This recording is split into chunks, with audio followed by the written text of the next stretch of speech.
everyone, it's Jordan Dunsmore from YTS Wealth Management with another edition of Off the Charts. This week we want to talk about the Magnificent Seven, the 7 largest stocks in the stock market, how they performed this year, and why the average investor owns these stocks whether they know it or not. Let's go to the charts. All right, so let's get in the charts here today with the Magnificent Seven. First off, let's identify the Magnificent Seven. You've heard of all these names. You may even have one of these in your pocket, on your browser. You may drive one of these companies. We have Apple, we have Amazon, Alphabet, which is more popularly known as Google, Meta, again, Facebook, you have Microsoft, NVIDIA, and then Tesla. For reference, how big are these companies? What's their market cap? What is their size? Basically all trillion-dollar companies. Apple is worth $3.2 trillion. Another $3 trillion companies, Microsoft. You have NVIDIA and Amazon over $2 trillion. Google and Meta, just under $2 trillion. And then we've seen Tesla, performance-wise, has dropped this year. It was peaked at $1.6 trillion. Now it's worth only $900 billion. But these companies are massive at a scale that we've never seen before.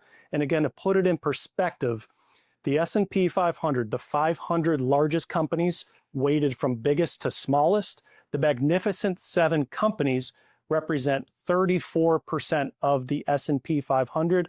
You have 493 stocks. The remaining stocks, they account for 66%. And just to give you some numbers here, let's just look at 2025 because it has been a volatile year. As of end of April in 2025, the stock market, the S&P 500, is down 5.3%. The Magnificent Seven are down almost 15%. And say you bought the stock market and did not hold the Magnificent Seven, you'd basically be flat for the year. But as a whole, the 7 largest stocks, the Magnificent Seven, have accounted for 85% of the performance of the S&P 500. But 2023, 2024 were great years for the Magnificent Seven. If you held the S&P 500, you made 24% and 23% respectively, where the Magnificent Seven were up 74% and 48%.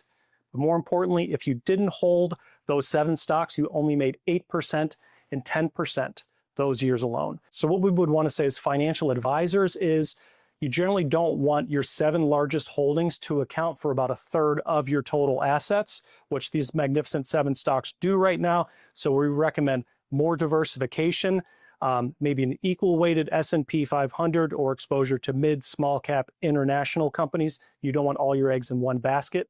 But again, these are 7 of the best companies of all time. We'll see how they stand the rest of the year. Thanks for tuning in this week, and we'll see you next week.